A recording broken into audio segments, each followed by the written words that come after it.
Welcome back once again, all CHP listeners, new and old. Laszlo Montgomery here, bringing you part 11 in this History of Taiwan series. My thanks, as always, for listening.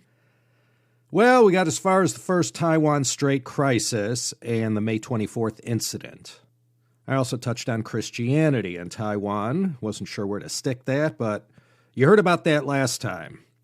I just wanted to follow up on the first Taiwan Strait Crisis and the aftermath, and then look at the lead up to the second one and take things up to about 1962. Then midway through this episode, we're going to change trains, if you don't mind, and I'm going to say a little bit about the KMT repression endured by the Taiwanese people during the period of martial law. In this period, from the declaration of martial law by Chen Cheng in May 1949 until it ended in July 1987, had all the hallmarks of today's most famous autocratic one-party states or monarchies. So we'll take a look at the White Terror on Taiwan during that 38-year period. So many white terrors in history, as I mentioned once before. So last time we saw, despite the 1954 Mutual Defense Treaty and the subsequent Formosa Resolution, all was not so lovey-dovey between the Americans and their ROC allies. There was plenty of animosity and suspicion that ran in both directions. But they had signed that treaty and they both had to live by it. Thanks to this relationship, the CIA was getting access to a lot of useful intelligence.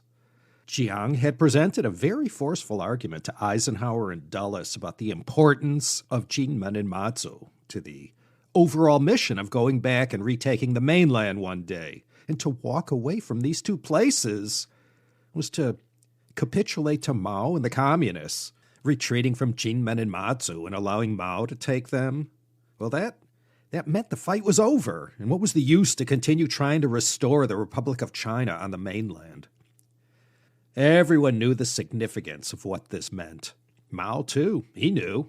For the PRC, Jinmen and Matsu were two props that Mao could occasionally use to stir things up between the U.S. and Chiang. The U.S. side, Eisenhower, Dulles, every representative who had access to Chiang, they all made it clear, knowing that these two offshore islands were such a flashpoint, it made the American side very nervous being on the hook for Taiwan's security in the event of you-know-what. They wanted Chiang to give serious thought to the idea of giving up on or demilitarizing Jinmen and Matsu. Following the cessation of hostilities into 1956 and 1957, Chiang kept beefing up his military presence on Jinmen. The alliance with the U.S. was offering all kinds of state-of-the-art weapons of war, and even though he couldn't stand his American allies, they still backed him. During this period, in between the first and second Taiwan Strait Crises, Chiang had placed his most highly trained and elite troops there, and these troops crowded onto Jinmen and Matsu were his first line of defense if invasion day came. In April of 1956, there were more than 100,000 soldiers on Jinmen and Matsu, and all the ROC's most powerful and deadly military hardware was kept there too. By 1957, 8 years after liberation on the mainland, Chiang had to be thinking, it's now or never. With Uncle Sam standing behind him and all this powerful military equipment at his disposal, he felt emboldened to front burner the mission to retake the mainland. Using their spies and networks of agent provocateurs, the ROC kept up paramilitary attacks on the Fujian coast and wherever else their reach existed. Always probing, always hoping their actions would spark some uprising. That was a big thing. More than ever before, Chiang was pining for a kind of Dazixiang uprising of 209 BC that set events in motion that led to the fall of the Qin and the founding of the Han. Chiang was convinced by 1957 the Chinese people had had enough of the CCP, and if the nationalists returned, they'd be welcomed with open arms. At the same time, Chiang knew without that groundswell of popular support that would follow an uprising, it's doubtful events could be set in motion that would ultimately lead to his triumphant return. It had been since 1926 that Jiang had first started going after the communists. Now, 32 years later, after all that past history that happened in Guangzhou, in Shanghai, in Jiangxi, all the spying, the torture and double-crossing, the Xi'an incident, Japanese invasion, the bitter defeat in the Civil War, after everything that had been thrown at him, Chiang Kai-shek wasn't given up just yet.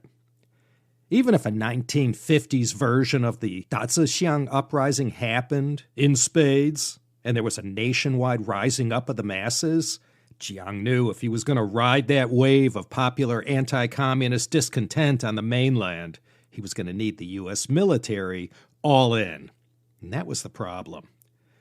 By 1958, Jiang had made enough statements and had sent out enough signals to make people very nervous at the Pentagon. The whole Jinmenenmatsu thing again. If something was going to happen militarily between the ROC and PRC, that's where it was going to start.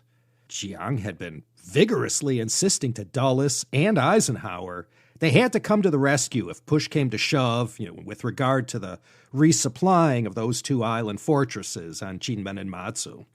So into the summer of 1958, with Jiang having an itchy trigger finger and the U.S. government telling him don't launch an attack on the mainland without their permission, the Second Taiwan Strait Crisis began. Keep in mind, this happened 3 years before the Cuban Missile Crisis, so these were peak Cold War years, which made the events I'm about to describe that much more dangerous. We look at last August 2022 like it was such a big deal. Compare that to this. In 1957, 1958, Mao was feeling invincible, and with all the revolutionary winds blowing in his sails and all the recent achievements in the communist world, what better time was there to take things in China to the next level? So he went and launched the Great Leap Forward. In 1958, on the eve of the Second Taiwan Strait Crisis, the disastrous part of the Great Leap hadn't happened yet. From July 31st to August 3rd, 1958, Khrushchev was in Beijing meeting with Mao, and among the topics discussed was the idea of cooling things off in the Taiwan Strait before things spun out of control. After all of Mao's recent speeches about liberating Taiwan and the perceived threats emanating out of Beijing, what Khrushchev was advising wasn't what Mao wanted to hear. This visit by the Soviet leader was the famous meeting where Mao forced Khrushchev to go swimming with him in the Zhongnanhai pool. This Soviet leader was a man more comfortable in a mine shaft than he was in a swimming pool, and famously got schooled by the chairman. Despite Khrushchev's entreaties not to, Mao took the opportunity to turn things up a notch in the Taiwan Strait. The calls to liberate Taiwan became more and more bellicose, and Mao was banking on the Americans doing a lot of yelling, but not backing up their threats if real hostilities erupted. Then on August 7th, ROC and PRC jets clashed over Jinmen, and this was followed by the shooting down of two F-84s on routine patrol. PLA jets were placed on offshore islands, gassed up, and ready to go. And anyone familiar with this situation might be right in thinking Mao was up to something. Mao Zedong, he picked the perfect time to stand up and start pounding the table. In July of 1958, American Marines had stormed ashore in Lebanon to intervene in a civil war involving the U.S.-backed leader, Camille Chamoun. This was the time of Gamal Abdel Nasser in Egypt and the creation of the United Arab Republic. Heady days in the Arab world at that particular moment, and Mao knew the U.S. would have its hands full dealing with that Lebanon crisis while he stressed them out in the Taiwan Strait. On the evening of August 24th, 1958, the PLA attempted an amphibious landing on this island south of Jinmen that was occupied by the ROC. Go look on Google Earth for Dongting Island. It's so tiny and isolated.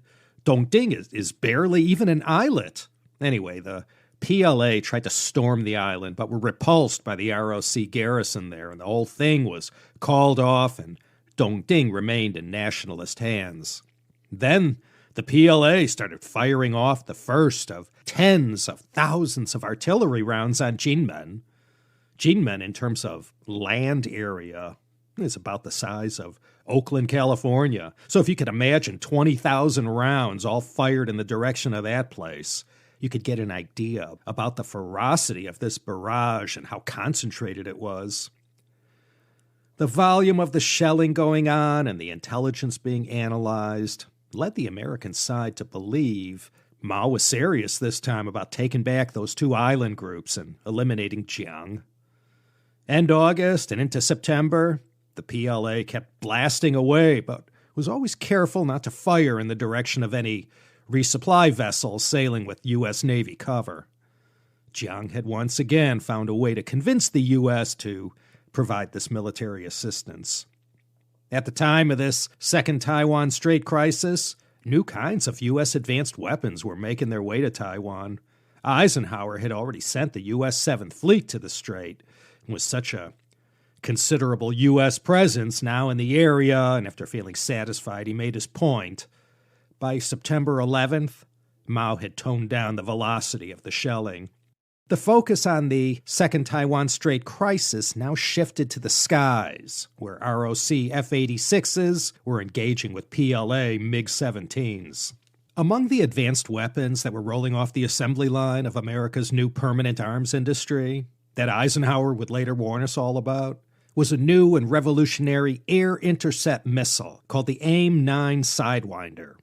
It had first entered service in 1956, but it was during this Second Taiwan Strait Crisis that these infrared homing air-to-air missiles were first used in combat. The ROC F-86s were modified so that they could carry these Sidewinder missiles, and the MiGs that were shot down in combat were the first military aircraft to succumb to air-to-air missiles in battle. The ROC Air Force took down 25 MiGs with these new missiles. Good for the Soviets and bad for the Americans. Well, one of those state-of-the-art AIM-9 missiles fired by an ROC pilot hit a MiG-17 and didn't explode, allowing the pilot to bring his fighter safely back to his base along with the unexploded AIM-9 Sidewinder. And the missile was carefully removed from the MiG aircraft and promptly reverse-engineered into the deadly Soviet K-13 that entered service in 1961. The Sino-U.S. talks that had followed the Geneva Conference had already broken down in early 1958, and with this sudden escalation in hostilities, there weren't any decent official or unofficial channels for U.S. and PRC fixers and diplomats to work things out. Eisenhower was aggressively trying to not let this crisis get out of hand. Khrushchev had even warned Ike that an attack on the PRC was the same as an attack on the Soviet Union, and all that meant. Finally, Zhou Enlai, always the pragmatist, suggested the talks that had come to naught in Geneva be resurrected at the ambassadorial level and to hold them in Warsaw. And this reopened channels of communication during this heated Second Taiwan Strait Crisis. And incidentally, it was these Warsaw talks that carried on into the 1960s that ultimately led to Nixon's visit in 1972. Much to Jiang's chagrin, the U.S. was trying to get both sides to agree to a ceasefire. He was still making a lot of noise about escalating the conflict and retaliating against the mainland, trying to get the conflict to reach a tipping point that would force the hand of the Americans. Mao was sitting back and waiting to see how far the U.S. was willing to go. All throughout this period of shelling and jet fighters engaging in combat over the Taiwan Strait, American officials let it be known that if the PRC crossed certain red lines, the U.S. would leave the nuclear option open. You know, many of us today look at President Putin with disdain for daring to threaten Ukraine with these most horrible of all weapons. Well, back in September and October 1958, threats from American military and State Department people about using nukes in a limited engagement were being mentioned a little too casually and often. America's French allies were livid at such talk being bandied about. No one could say how close we actually got to a nuclear war during the Second Taiwan Strait Crisis, but it always sends a chill up and down one's spine when their use gets mentioned, especially when it comes from a nuclear power. The worst of the crisis was over by the end of September. Under intense U.S. pressure on September 29, 1958, Jiang held a press conference and stated that Jinmen and Mazu were being defended because of their importance to Taiwan as a shield to protect them against an attack from the PLA. And he made it clear that the importance of these two islands to the ROC was for defensive purposes only, not as a springboard from which to launch an attempted attack on the mainland. And as far as U.S. involvement, Jiang said, quote, "We shall not ask our ally to participate with ground forces. This is a guarantee I can responsibly and openly offer to the world at large." End quote. So, end September and into October 1958, with all these signals being given and with Mao feeling satisfied, on October 6, 1958, a unilateral ceasefire was declared. Mao did let loose with a fresh barrage of artillery shells in protest of the October 21 visit to Taipei of Secretary of State Dulles. Dulles stopped in Taiwan to once more twist Jiang's arm about taking some of his forces off those offshore islands in order to relieve tension in the strait. And a lot of pressure was put on Jiang to think of alternative ways to achieve his goals other than provoking the communists. After plenty of heated discussion, Jiang reluctantly agreed to sign a communique where he stated that he wouldn't use force and would only act defensively. Chiang understood the Americans to be saying, "It's okay if you want to use force as long as you're not the one initiating hostilities." So depending on how you want to interpret that, it could mean more than one thing. On October 25th, 1958, 19 days after announcing a ceasefire, the Chinese Defense Ministry ordered troops from this day forward to only shell these offshore islands held by the ROC on odd-numbered days. And eventually, both sides came to an arrangement in which they would shell each other's garrisons on alternate days. This unconventional agreement continued on like a daily ritual for 20 years until the PRC and the United States normalized relations. And the amusing thing was the payloads inside these projectiles being fired at each other, they weren't loaded with explosives or incendiaries. They were filled with propaganda leaflets that excoriated each other's government. On December 2nd, 1958, the U.S. Navy started sailing away and everything returned to the new normal. As 1959 dawned, Chiang Kai-shek had to resign himself to the notion that the Americans backing him in any attempt to retake the mainland wasn't going to happen. If a chance had ever existed to go back and resume the Civil War, it had already happened and could only be looked back on as a missed opportunity. Too much time had passed and all the circumstances, despite the impending Sino-Soviet split and the blowback from the Great Leap Forward, now favored Jiang's hated rival. So everything quieted down in the Taiwan Strait. Mao let loose 100,000 artillery shells on Jinmen when Eisenhower made his July 1960 stop-off on his East Asian tour. Whenever the party wanted to show displeasure at anything, they would always resort to this act of blowing off bombs and letting these explosions in the Taiwan Strait speak for them. Jiang got boxed in and agreed to the official no first attack policy. And despite making assurances to Ike, Jiang later that year, in October 1960, was still publicly stating that the nationalists would retake the mainland in 3 to 5 years at most. The circumstances in 1960 may have appeared much more dire and hopeless for the nationalists, but the dream lived on. So, I think that's all I need to tell you about the First and Second Taiwan Strait Crises, as far as the hour-by-hour order of events that took place during the battle and all the names of all the vessels and the list of hardware used and what happened in the air and on the ground. All that stuff is out there for any military lovers, so I hope no one minds that I didn't mention these details. I don't think we're going to be able to get to this in Part 11, but right around this point, 1959, 1960, the government on Taiwan began to refocus their efforts on the economy rather than remain on an indefinite war footing as if the PLA was going to invade any day.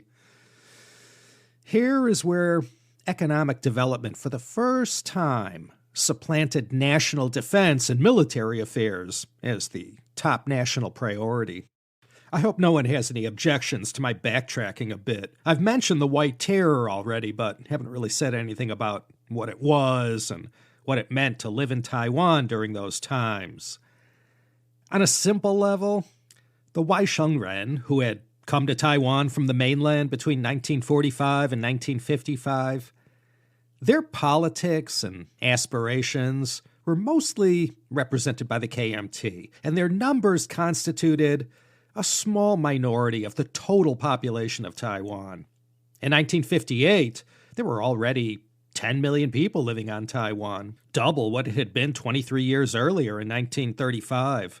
This was due in part to the million or million and a half arrivals from the mainland, but the vast majority of the Taiwanese people, the Banshengren, were local to the island going back generations. Some Taiwanese had been living there since before the Dongning Kingdom and Chengcheng in the 17th century. And due to all the heavy-handedness of Chen Yi's management of the KMT takeover of Taiwan beginning in 1945, and of course the 228 incident of 1947, right at the outset, the native Taiwanese, including the indigenous people, acquired a very anti-KMT stance.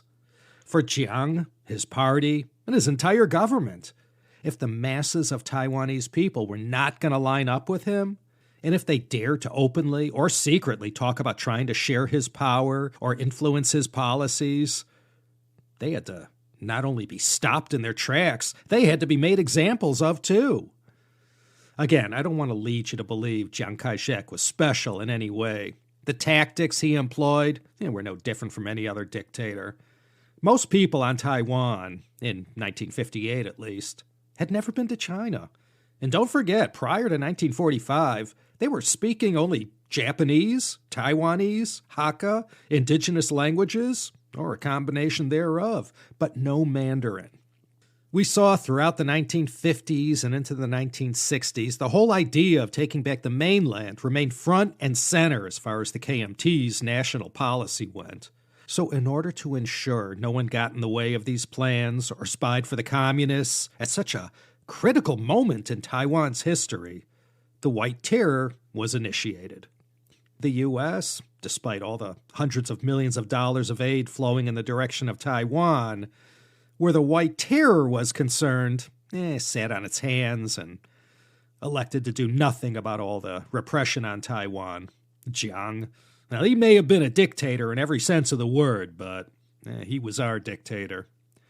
I myself have been fortunate to have never lived under martial law or in a one-party state led by a brutal dictator and can't speak from experience. Especially during the 1950s and 60s, familiar actions like cracking down on leftists and communists and anyone sympathetic to them became commonplace, everyday occurrences. The White Terror mainly focused on these two elements, but quickly grew to include basically anyone who openly criticized the government.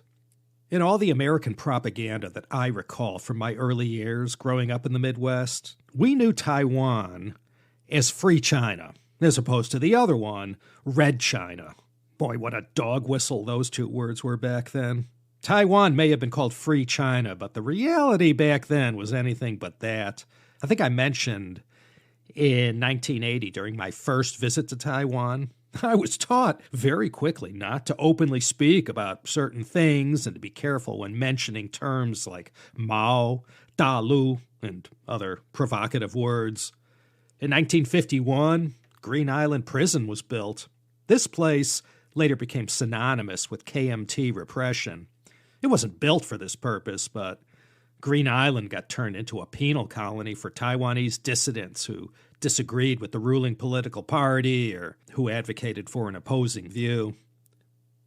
Green Island was like an Alcatraz kind of a place. It was 21 miles off the southeast coast of Taiwan, much more distant than Alcatraz. Most of us have seen enough movies or read enough books to have a fair idea about what kind of things that went on in these kinds of prisons where political dissidents were sent. Green Island was no different than any other, right down to the re-education and strict regimen of daily punishment and all manners of indignities that come with being incarcerated for your political beliefs. On Taiwan, with the minority controlling the majority, allowing for a robust democracy would have most likely led to a change in government. If the KMT got voted out, then what about the mission to recover the mainland? An opposition party representing the will of the Taiwanese Banshengren majority would lead Taiwan into uncharted two Chinas and one China, one Taiwan territory. And so, to prevent any chance of this kind of thing happening, the KMT drew on all the skills, tools, and methods acquired and streamlined over a period of more than 2 decades of spying and repression on the mainland, and they put it all to work on Taiwan. The Taiwan Garrison Command ran everything. They were the heirs to all the methodologies and treachery of all the KMT spy masters, going back to even before Dai Li's time. Past lessons learned in rooting out communists and political dissidents or potential political dissidents were put to use on Taiwan. There were public executions and all manners of harshness meted out that was meant to cow society and keep everyone in line. Surveillance was omnipresent, and they didn't have the technologies of the 2020s. It was much more visible and in your face. Later on, I'll mention a case of extrajudicial assassination that took place. Enemies of the KMT, if they were high profile enough, well, agents would be contracted or sent overseas to deal with them. The Taiwanese social elite, the intellectuals and professors, journalists, they were always under the most intense scrutiny. The KMT targeted these groups of people and imprisoned many of them preemptively, not even waiting for them to stir up the masses with their words or actions, or openly refusing to call a deer a horse. The KMT didn't invent that idea. Even during the times of the Qin dynasty, this strategy was employed. It's still around today. Let me just mention, the White Terror didn't exclusively involve the Taiwanese. It also affected mainlanders as well. Communists and suspected communists who had migrated to Taiwan during the Great Retreat were also hunted down day and night, especially during the 1950s, when everything that had just transpired in the Civil War was still so fresh. When we get to the 1970s, I'll introduce a number of high-profile Taiwan politicians and dissidents who served as the marquee names from the Taiwan democracy movement. That's all for next time, or the time after that. We'll see.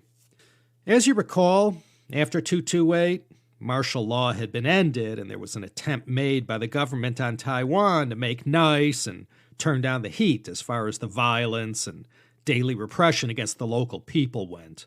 But on May 19th, 1949, with defeat on the mainland a certainty, Chiang declared martial law again on Taiwan, and people had to bid a sad farewell to these civil and political liberties they got to enjoy for a couple of years.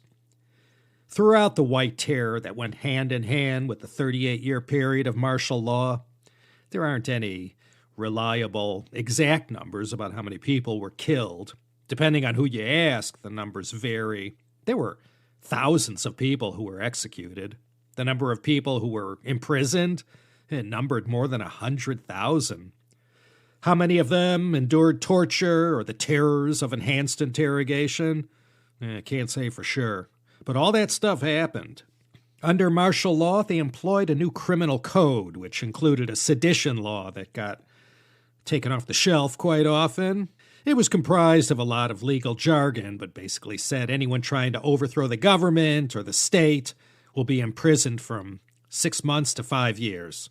It was like the emergency law during the KMT's last White Terror, back on March 7th, 1928, that gave the authorities carte blanche to severely punish anyone who spread doctrines that were incompatible with the KMT. And to ensure the next generation wouldn't get any ideas, the KMT strictly controlled education, including what was printed in the textbooks and taught in the classroom.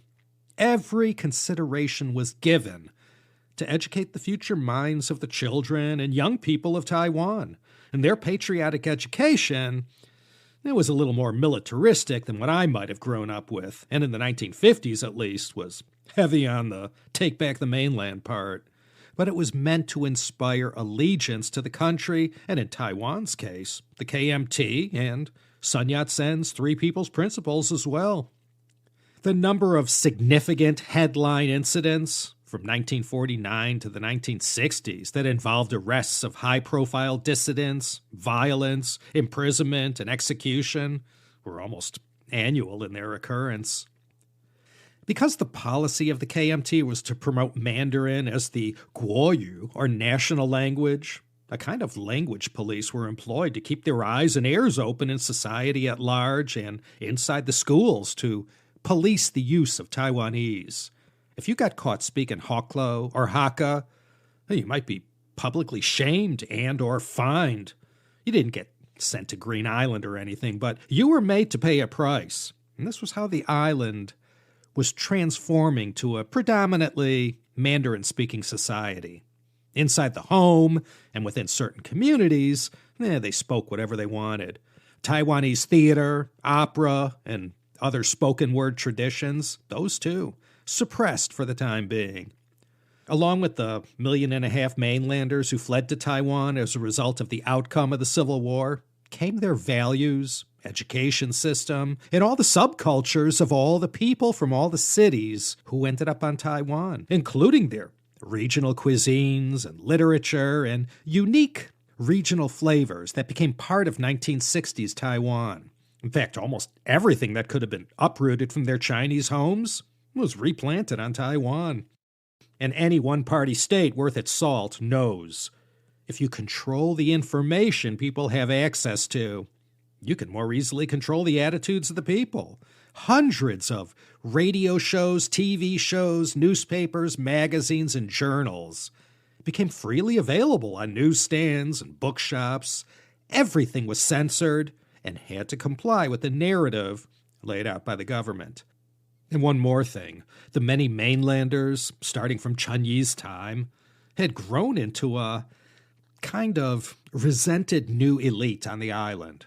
Their kids went to the better schools and had access to better education and career opportunities. And if their parents were well-placed inside the KMT, it was possible to open doors that other Taiwanese and poor mainlanders could only dream of knocking on.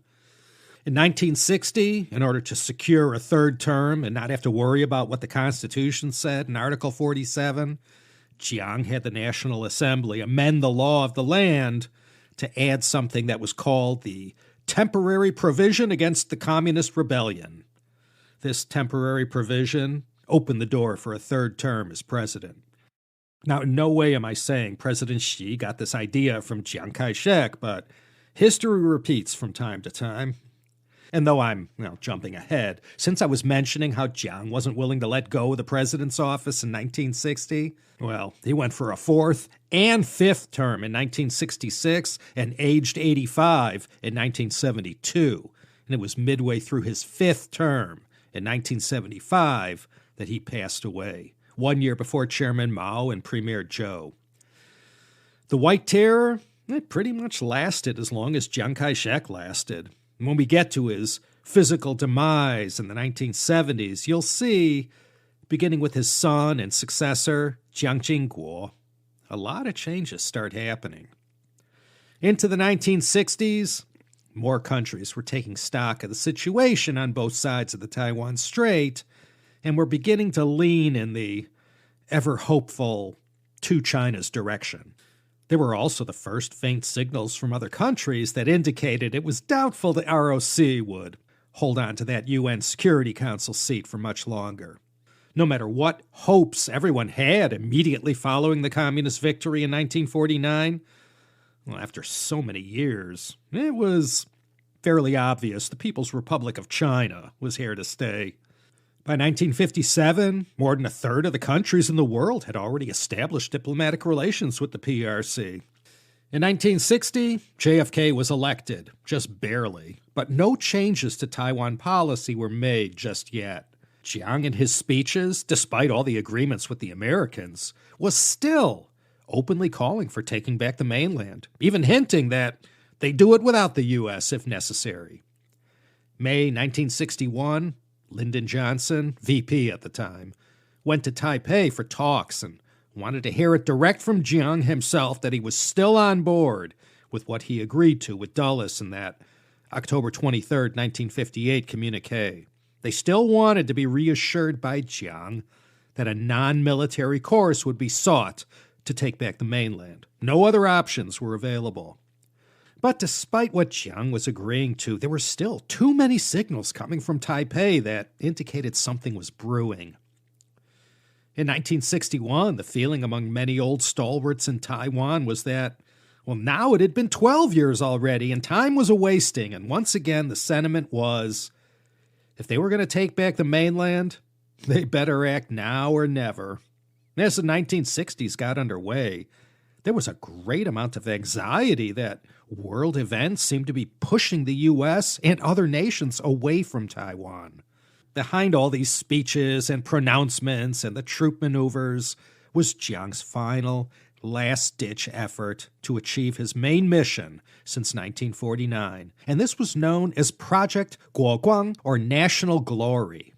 In Jiang's 1961 Double 10 address, he played up the disastrous situation in China caused by the Great Leap Forward, and that now, in the wake of such suffering and popular discontent, was the best time to take the necessary steps to achieve their national goal.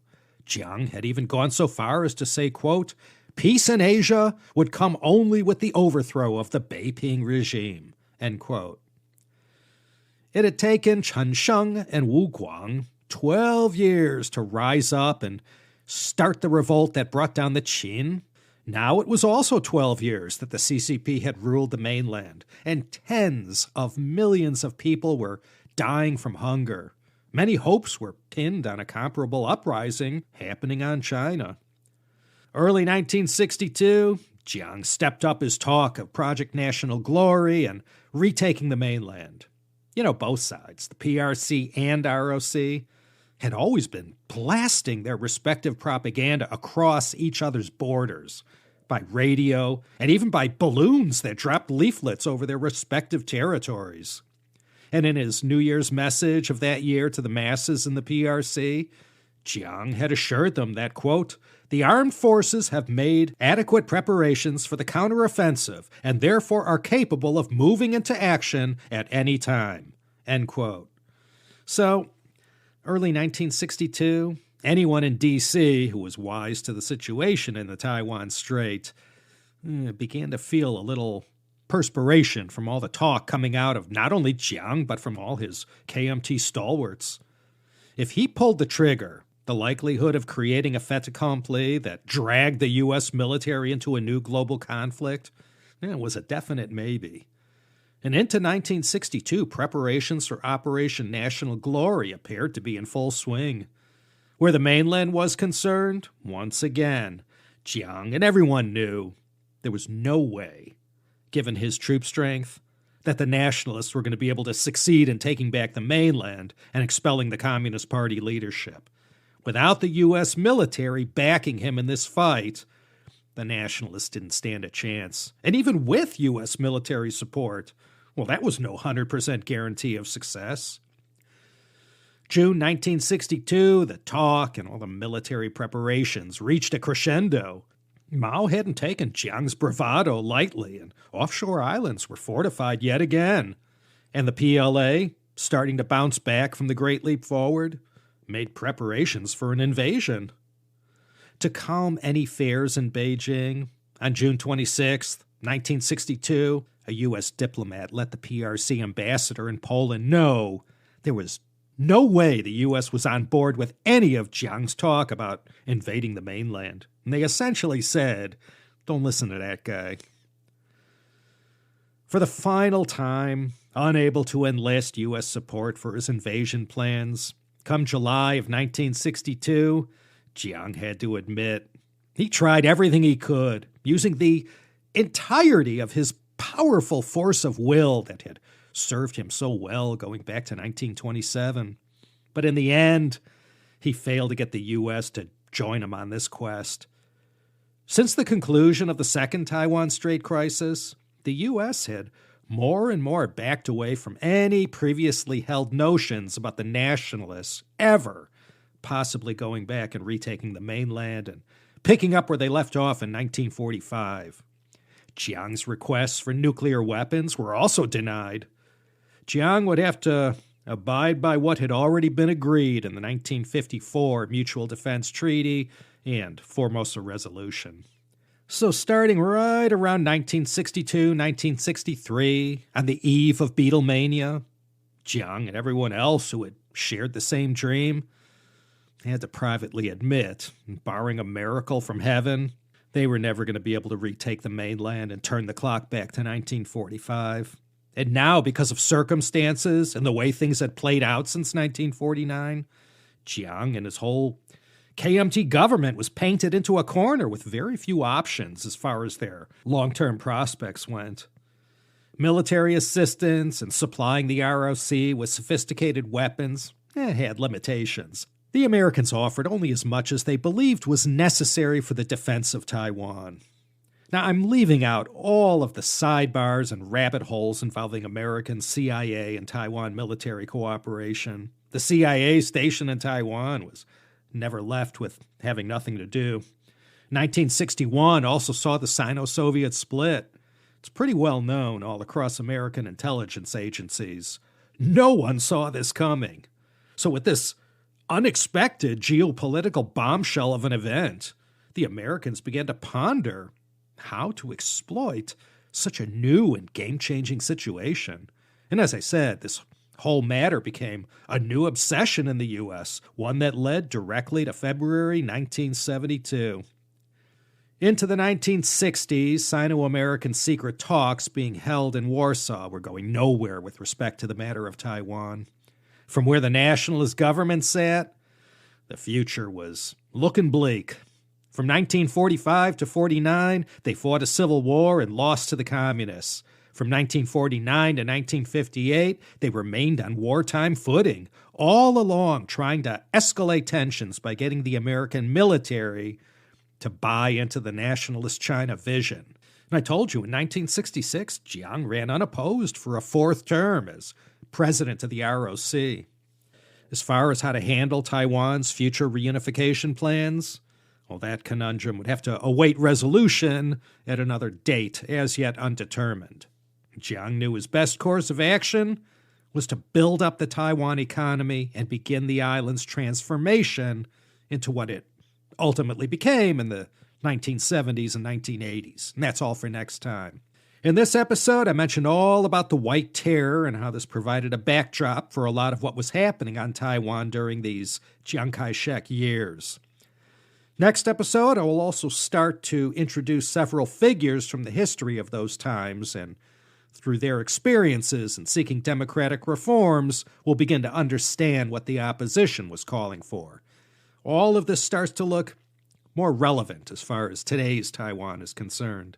So much more to go yet. This Taiwan history series will certainly run longer than that 12-part series on Xinjiang history. Still have the rise of opposition parties, the whole Taiwan economic miracle, the two rough years of 1972 and 1979, the death of the Generalissimo, Jiang Jingguo, Li Denghui, Chen Shui-bian, and plenty of incidents and historical characters, and Deng Lijun, of course. We'll get to all that in due course, and maybe another patented CHP rush to the finish. And then we'll put this one to bed and move on to the next great thing. If you made it this far, you might as well stay to the end. So many topic suggestions I've received these past months. Thanks to everyone for keeping them coming. I'm set for the next 65 years. Okay, no promos or solicitations for money this time. Just my sincerest thanks for listening. This is Laszlo Montgomery signing off from the state of California in fantastic LA. Wishing you all the best and cordially inviting all of you to come back next time for another exciting episode of the China History Podcast.